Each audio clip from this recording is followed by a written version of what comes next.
শ্রাবণ মাসে নতুন করে সেজে ওঠে বাঁকুড়ার শুশুনিয়া পাহাড়। উৎসবের চেহারা নেয় পাহাড়তলি। শ্রাবণ মাসের প্রতি শনিবার রাতে এখানে পৌঁছে রবিবার সারা দিন সুশৃঙ্খলভাবে লাইন দিয়ে অসংখ্য শিবভক্ত শুশুনিয়ার পাহাড়ি ঝর্ণা থেকে জল সংগ্রহ করেন। জল সংগ্রহের পর পায়ে হেঁটে তাদের সারা রাত ধরে গন্তব্যের দিকে এগিয়ে চলা।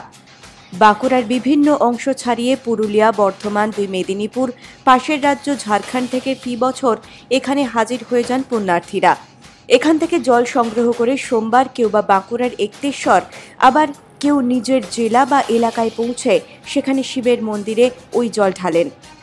এই সময়টাতে শিব ভক্তদের জল নেওয়াকে কেন্দ্র করে বাড়তি রোজগারের মুখ দেখেন স্থানীয় হস্তশিল্পী থেকে অন্যান্য ব্যবসায়ীরা।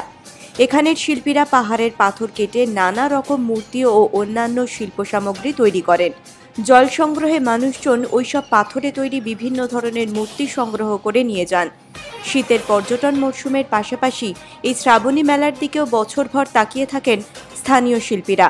বছরের পর বছর হাজার হাজার মানুষের বিশ্বাস আর ভক্তিকে কোনো রকম প্রাকৃতিক দুর্যোগই হার মানাতে পারে না। না হলে কি করে সারা রাত ধরে নারী, পুরুষ, শিশু নির্বিশেষে মাইলের পর মাইল খালি পায়ে বাঁকে জল নিয়ে পৌঁছে যান তাদের আরাধ্য দেবতার কাছে। বাঁকুড়া থেকে তিমির কান্তিপতির রিপোর্ট, কলকাতা 24/7।